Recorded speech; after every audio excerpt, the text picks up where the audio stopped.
¿Qué tal? Muy buenas tardes. Muchísimas gracias por estar con nosotros en esta segunda entrega de Noticiero El Salvador. A las 12:30 ya estamos listos para poder compartir con ustedes. Y buen provecho a los que almuerzan a esta hora también con nosotros. Toda la información ocurrida en las últimas horas. Estos son los titulares. Bienvenidos. Gobierno multiplica esfuerzos para controlar al zancudo transmisor de enfermedades como dengue, zika y chikungunya. Más alcaldes que perdieron los comicios del 28 de febrero le fallan a los ciudadanos en temas como la recolección de basura.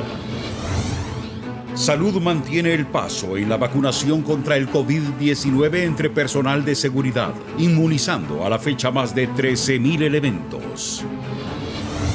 El mundo, mientras tanto, registra en el último día unos 629,000 contagios y al menos 11,000 muertos por coronavirus. Iniciamos con la información. Uno de los compromisos que el gobierno central tiene con la población es trabajar para su beneficio y no solamente eso, sino que también salvaguardar sus vidas. Por ello, las autoridades de salud han cuadruplicado esfuerzos en jornadas de fumigación.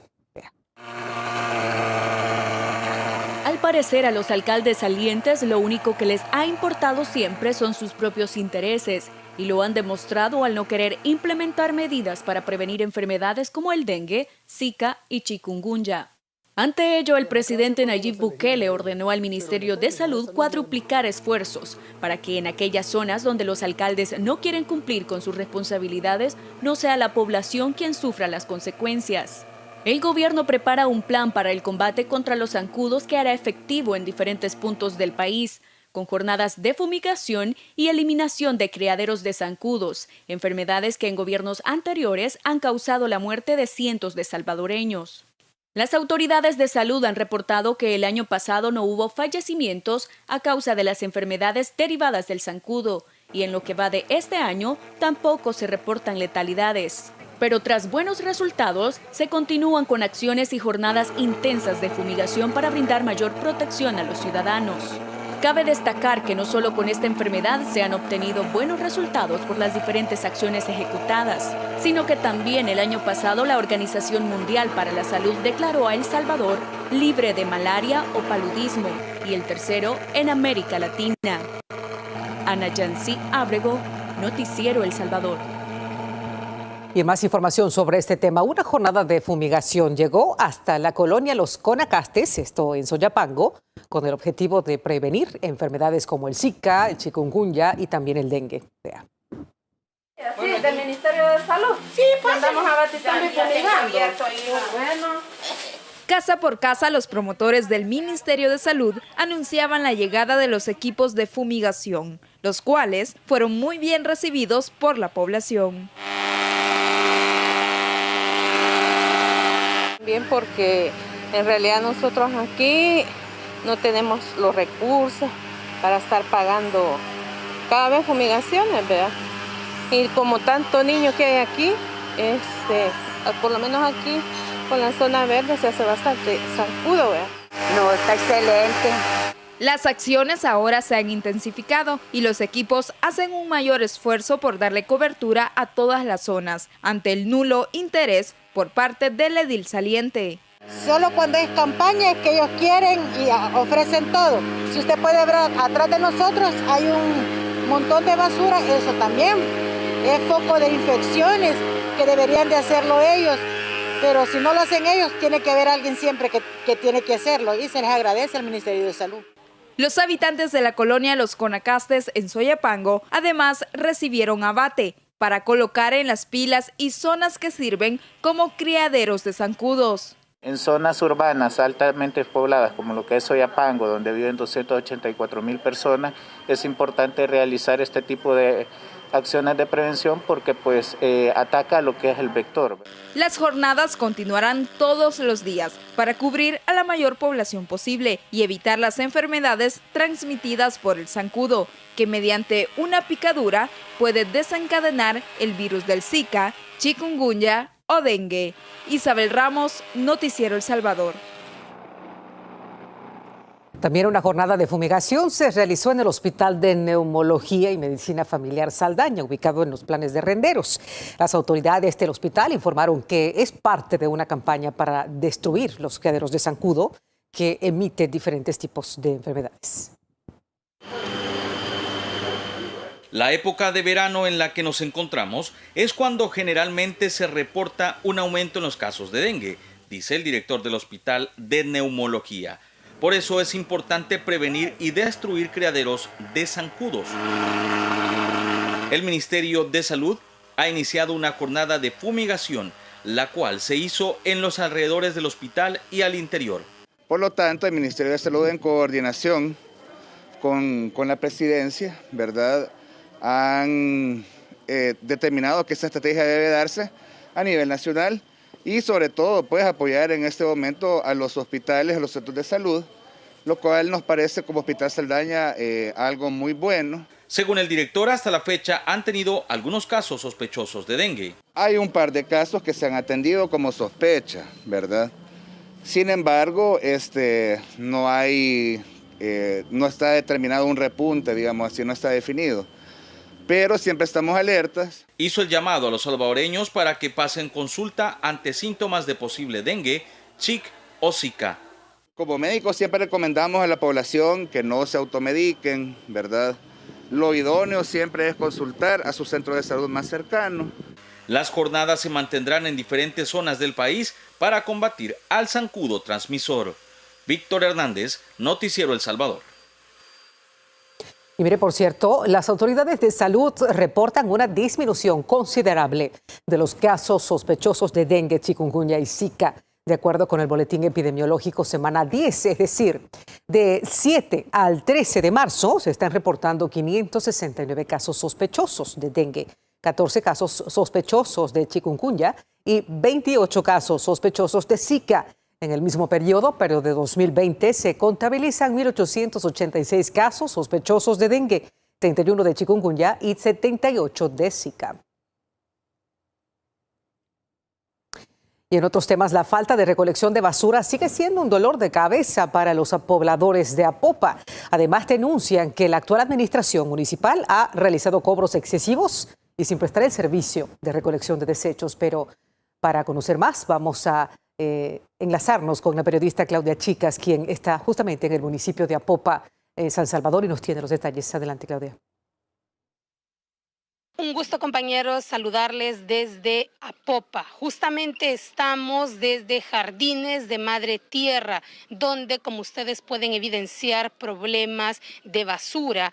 Nos comentan los habitantes de este lugar que esta es una de las colonias donde siempre se dan problemas de falta de recolección de basura. En algunos casos nos comentan los habitantes que el camión de recolección pasa hasta 2 veces por mes, y este problema también se evidencia en cada uno de los pasajes de esta colonia Jardines de Madre Tierra. También nos han explicado que este problema se evidencia cerca del cementerio, siempre de acá de Apopa, y justamente también conversábamos con otro habitante quien nos explicaba que pues siempre el tema de los impuestos por recolección de desechos siempre viene reflejado en la factura municipal. Este es el problema que podemos constatar en diferentes pasajes de Apopa, pero paradójicamente en el centro de Apopa, justo en la alcaldía municipal, el problema de la basura no se evidencia,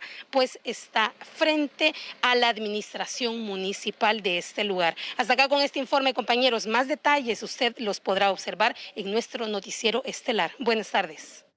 Muchísimas gracias, Claudia, por la información.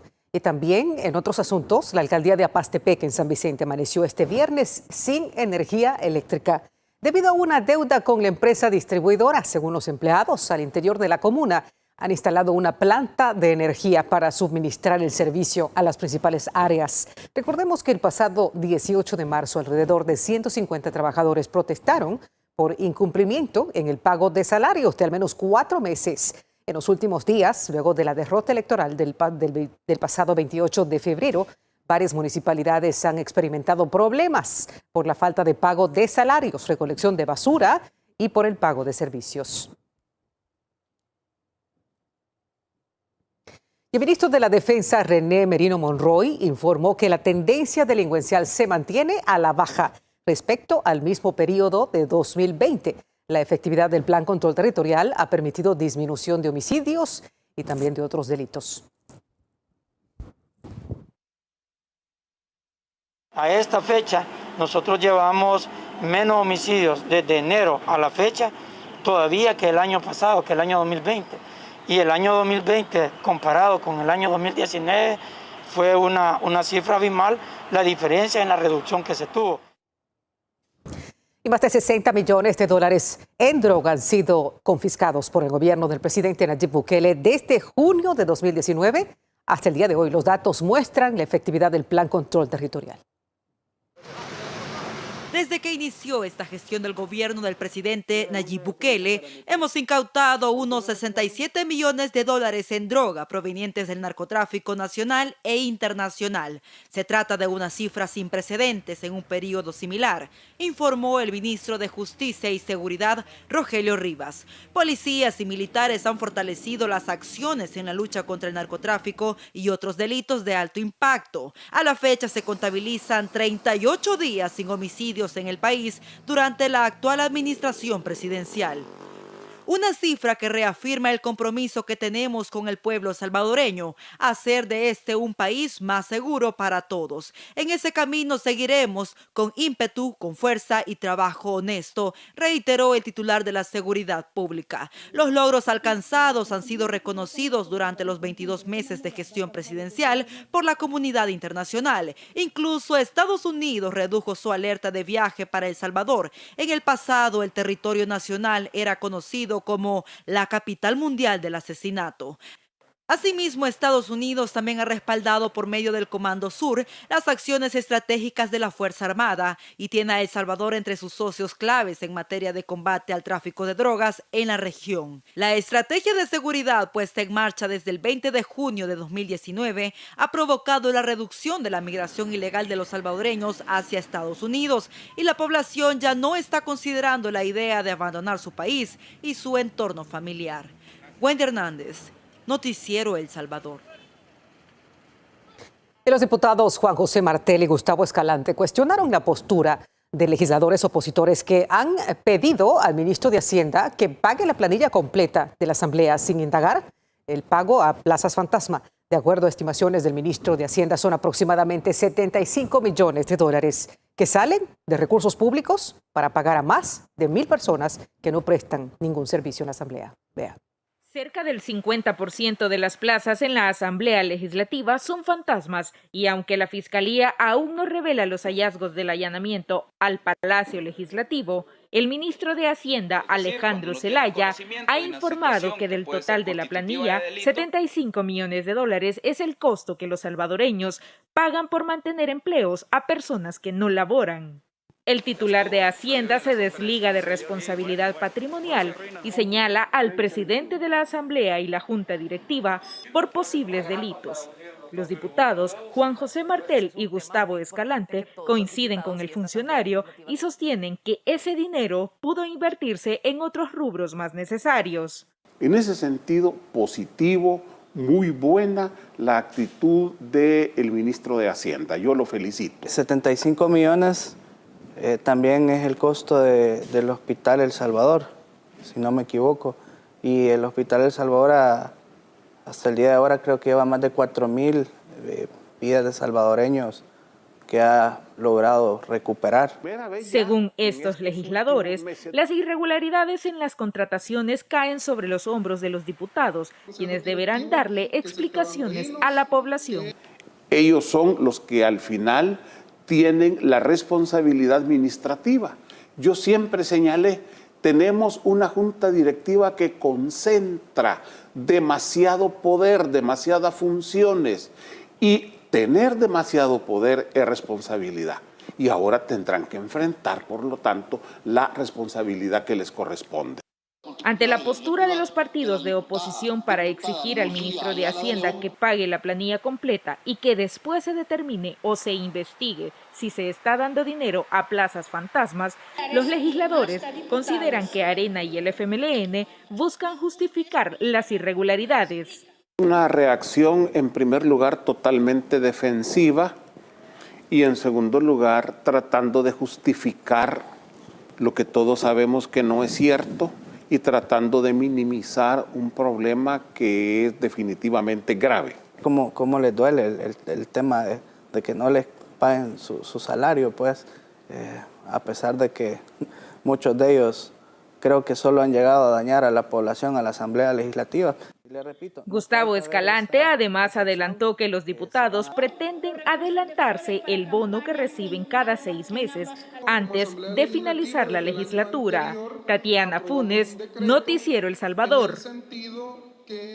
El desfalco al erario público debido a las 1.200 plazas fantasma en la Asamblea Legislativa podría ser de $75 millones, según lo confirmó el ministro de Hacienda Alejandro Zelaya, un dinero que se podría haber utilizado para otras necesidades del Estado. También el funcionario se desligó del delito peculado y señaló que el diputado Mario Ponce y la directiva de la Asamblea Legislativa son los responsables de llegarse a comprobar dicho delito. Con 75 millones hubiéramos comprado más computadoras para nuestros niños. Con 75 millones hubiéramos intervenido Cárcavas. Con 75 millones hubiéramos continuado reforzando el plan control territorial, porque yo no quiero incurrir en el delito de peculado culposo. Vamos a aprovechar este momento para dar lectura a 2 tweets que han sido publicados hace algunos instantes por el presidente de la República, Nayib Bukele, y esto en el sentido de una nueva aprobación que ha realizado la Asamblea Legislativa en nuestro país con 58 de 84 votos a una llamada ley especial contra el tráfico ilegal de personas. Y él dice así: soy la última persona que quiere que nuestra gente se vaya, pero no podemos seguir criminalizando la migración. Alguien que secuestra y trafica a su víctima es muy diferente de alguien que ayuda a un grupo de gente desesperada a cruzar una frontera. Esta ley será vetada, dice el presidente. Y luego hay un segundo tuit que ha colocado también en hilo. Vamos a leerlo. Esa propuesta de ley criminaliza a todos sin distinción. Hay verdaderos criminales que sí hay que perseguir, pero generalizar es peligroso e inhumano. La nueva Asamblea hará una ley que persiga a los criminales, pero que no criminalice a nuestros migrantes. Eso es lo que ha mencionado el presidente de la República, Nayib Bukele, anunciando el veto que realizará a esta nueva intención de la Asamblea Legislativa que pretende criminalizar la migración. La migración es un derecho inalienable. El Juzgado Tercero de Instrucción de San Salvador decretó apertura de juicio contra el exministro de Justicia y Seguridad, Mario René Figueroa, y su esposa, Cecilia Alvarenga de Figueroa, por los delitos de lavado de dinero y activos. La parte fiscal aseguró que el juez ratificó las medidas cautelares personales de los procesados como arresto domiciliar, asimismo las medidas cautelares de carácter patrimonial y anotación preventivas de inmuebles adscritos en el Centro Nacional de Registro. Las pruebas de las autoridades que presentó el Ministerio Público determinaron el incremento patrimonial injustificado en sus cuentas financieras, dado que por medio de sociedades ellos compraban inmuebles y después los vendían. Además, adquirieron préstamos para comprar propiedades y estos eran pagados de forma anticipada. Es decir, lo que era para pagar en 25 años, lo cancelaron en 3 años. Autoridades de seguridad informaron sobre el avance de la vacunación para los elementos de la Fuerza Armada y también para la Policía Nacional Civil. Desde el Instituto Salvadoreño del Seguro Social en Ilopango nos detalla la periodista Lorena Martínez. Adelante, Lorena. Buenas tardes, compañeros. El ministro de la Defensa, René Merino Monroy, brindó el balance de cuántos elementos de la Fuerza Armada han recibido hasta el momento la vacuna anti-COVID-19. Mira, hay un aproximado ya de 6.800 efectivos que ya recibieron la vacuna. A través de una planificación vamos programando a quienes vamos a ir a llevar cada uno de los días a los 2 centros de vacunación que tiene la Fuerza Armada, que es el Hospital Militar Regional de San Miguel y el Hospital Militar Central acá en San Salvador. Además, el director de la Policía Nacional Civil dijo que al menos 7.000 talentos policiales han recibido la primera dosis. El día de ayer, a eso de las 21 horas, se me informaba que ya se llevaba un número de 6.500. En estas 2 horas prácticamente que estamos en los 16 centros de vacunación. Ya se me informa que ya va más de 500 elementos policiales que se han vacunado en estas 2 horas en los 16 centros. La estrategia de vacunación sigue avanzando en esta primera fase, inmunizando al personal sanitario y no sanitario. Y en los próximos días se iniciará con la aplicación de la vacuna para 4.5 millones de salvadoreños. Con esto regreso a la señal a los estudios. Buenas tardes. Muchísimas gracias por la información que nos envías. Y el proceso de inmunización al personal que se ha mantenido al frente de la pandemia continúa como parte de las acciones estratégicas del gobierno del presidente Nayib Bukele. Tatiana Funes se ha desplazado hasta Lourdes, Colón, y nos amplía también la información. Adelante, Tatiana. Un gusto saludarles en este viernes y me he trasladado hasta la unidad de salud de Lourdes, Colón, uno de los 162 puntos habilitados para aplicar la vacuna contra el COVID-19. Usted está observando en pantalla específicamente el paso 3, donde las personas que se están aplicando la primera dosis de este fármaco firman un consentimiento informado acerca de la primera dosis que van a recibir. Este día específicamente se han hecho presentes personal de la Policía Nacional Civil, quienes van a recibir la primera dosis de esta inmunización. Hemos conversado con algunos de ellos sobre sus impresiones luego de recibir la vacuna y nos han expresado que es algo bastante esperanzador luego de casi un año de pandemia en nuestro país. A continuación los dejo con sus declaraciones. Satisfecho, o sea, que lo hayan tomado en cuenta como personas principales para que estamos en la lucha contra esto, no directamente, pero sí andamos siempre. Una buena esperanza para los salvadoreños, saber que en nuestro país, pues a pesar de lo pequeño que es y de lo que hemos tenido que pasar anteriormente, ahora pues con el nuevo gobierno que tenemos, estamos mejorando y qué más con el sistema de salud. Agradeciéndole a Dios por lo que nos está dando esta oportunidad, ¿verdad? Nos están poniendo esta vacuna. Un dato importante que vale la pena destacar es que estos agentes están recibiendo su primera dosis provenientes del segundo lote que ha ingresado al país del mecanismo COVAX y en algunas semanas estarían recibiendo la segunda dosis de la inmunización. Así la información que se genera desde Lourdes, Colón, y con esto devuelvo la señal a los estudios. Adelante. Muchísimas gracias, Tatiana, por la información que también nos estás compartiendo este mediodía. Y a propósito, mientras todo esto sucede, en varios países del mundo hay caos. Brasil sigue siendo el epicentro de la pandemia al día de hoy. La crisis de salud ya afecta a los países cercanos que aplican medidas muy fuertes para intentar frenar el aumento de contagios. Vea.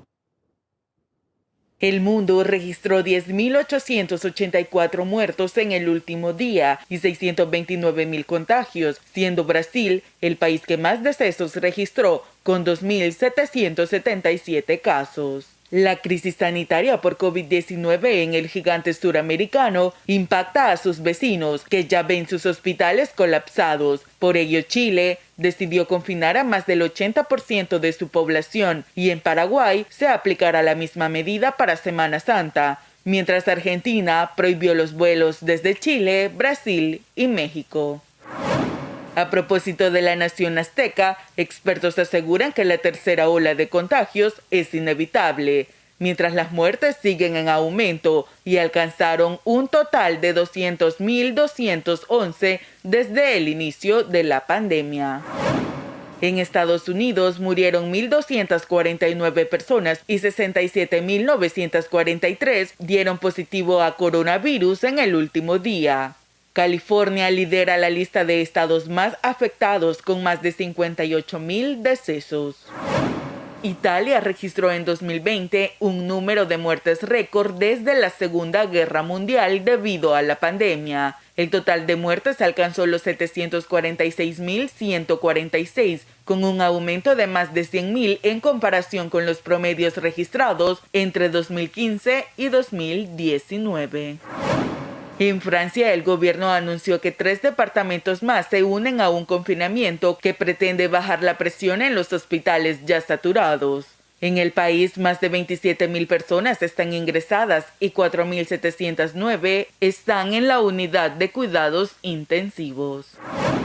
Alemania registró más de 21.000 infecciones en 24 horas, en medio de alarmantes proyecciones para los próximos meses. Autoridades de salud aseguran que los contagios diarios podrían aumentar a 100,000 por día, lo que convertiría a la tercera ola en la peor en comparación de las anteriores. Laura Burgos, Noticiero El Salvador. Gracias, Laura. Ahora nos vamos con Wendy Hernández hasta el complejo educativo Soldado Oscar Antonio Ortiz, esto en La Libertad, donde se hace una importante entrega de computadoras para su comunidad estudiantil. Adelante, Wendy. Hola, muy buenas tardes, ¿qué tal amigos? Así es, recordemos que el Ejecutivo continúa entregando estas computadoras a nivel nacional para que todos estos estudiantes puedan finalizar sus objetivos académicos con estas computadoras. Justamente me acompaña el subsecretario de Innovación, Fabricio Mena, que bueno, hemos observado que se le ha entregado computadoras a los estudiantes, pero ojo, también a los maestros, quienes son al final los que entregan este contenido importante. Buenas tardes. Sí, efectivamente, pues ya comenzamos con la entrega de las computadoras también para el equipo docente, pues hace aproximadamente unas 3 semanas iniciamos con la entrega de computadoras para los alumnos. Esta pues ya es la segunda fase de este proyecto. Muchas personas pensaron que el proyecto era un proyecto electorero que se iba a detener después de las elecciones. Estamos demostrando que no, las computadoras siguen llegando al país, seguimos recibiendo más y así más vamos a ir ampliando también este programa hasta entregarle a todos los niños, los jóvenes de todo el sistema educativo del país su computadora y también a todos los docentes. Conversaba con una de las maestras que ha recibido una de las computadoras y nos decía que eso también los está retando a ellos como docentes a estar innovando el contenido y ya familiarizarse totalmente con las computadoras. Pues efectivamente, nosotros esta labor la comenzamos desde el año pasado, capacitando a toda la planta docente del sector público del país. Capacitamos alrededor de 45,000 docentes en aproximadamente 3 meses en el uso de la plataforma de Google Classroom, ya para comenzarlos a preparar para este gran reto que venía para ellos también. Entonces, eso ya de entregarles la computadora es entregarles pues ya el equipo necesario, los recursos necesarios para que ellos también puedan educar y ayudarnos en este proceso de transformación. Muchísimas gracias por su tiempo, su secretario. Por supuesto, nosotros estamos llevándole estas imágenes que están totalmente a nuestra espalda, donde podemos observar todos los estudiantes que están siendo beneficiados actualmente con esta entrega de computadoras. Son cientos de estudiantes justamente los que están recibiendo este equipo informativo que les está asegurando pues sus objetivos académicos. Nosotros nos vamos a quedar con este ambiente y por supuesto vamos a llevar los detalles a las 7 en punto. Vuelvo con ustedes. Muy buenas tardes. Este ha sido un buen día para todos esos jóvenes. Muchísimas gracias, Wendy. Y funcionarios del gobierno del presidente Nayib Bukele y representantes del Banco Centroamericano de Integración Económica para El Salvador brindaron detalles hace unos instantes sobre el estudio de factibilidad del Tren del Pacífico. La periodista Ana Yancy Ábrego nos explica. A continuación, adelante, Ana. Buenas tardes. Muy buenas tardes, así es. Hoy las autoridades han anunciado el inicio del estudio de factibilidad del Tren del Pacífico que conectará la zona del puerto de Acajutla en Sonsonate con la frontera La Achadura en Ahuachapán, así como también el tramo de Acajutla-San Salvador. Es por ello que es de suma importancia llevar a cabo esta etapa porque se va a determinar si existe viabilidad ferroviaria para el transporte de mercancía, así como también de pasajeros en esta zona del país. El Tren del Pacífico es un proyecto emblemático del gobierno del presidente Nayib Bukele, enmarcado en el Plan Cuscatlán, que busca dar soluciones logísticas de alto impacto, impulsando el transporte terrestre de manera eficiente y haciendo uso de energías limpias. El presidente de CEPA ha mencionado el plan de acción para su ejecución con tiempos prudentes para que en 2022 hayan importantes avances. Este año, un equipo técnico hará la revisión de las ofertas. De junio a julio 2021 se realizará la adjudicación y contratación de los estudios. Para julio se llevará a cabo el evento de lanzamiento de la empresa ganadora o adjudicada. Y en agosto de este año, según lo planificado, daremos la orden de inicio para el desarrollo de los estudios de factibilidad. Bueno, a lo mejor se estará preguntando por qué las autoridades decidieron iniciar este proyecto en la zona occidental. Ellos han reiterado que esta zona es de mucho flujo económico, pero que este es solo un inicio y que luego también se conectarán otros puntos de nuestro país, así como también de la región centroamericana. Me quedo acá con esta información, regreso la señal a los estudios. Muy buenas tardes. Muchísimas gracias, Ana Yancy, por enviarnos esas buenas noticias también. Dentro de muy poco pues ya tendremos este estudio y comenzará a echarse a andar otro de los grandes proyectos para nuestro país y el desarrollo. Se nos ha terminado el tiempo. Muchísimas gracias por habernos sintonizado en esta segunda entrega de Noticiero El Salvador. Y no se pierda a las 7 de la noche el Estelar con nuestros compañeros Samali Dinarte y Armando Urquilla. Un abrazo muy fuerte. Feliz tarde para todos. Chao.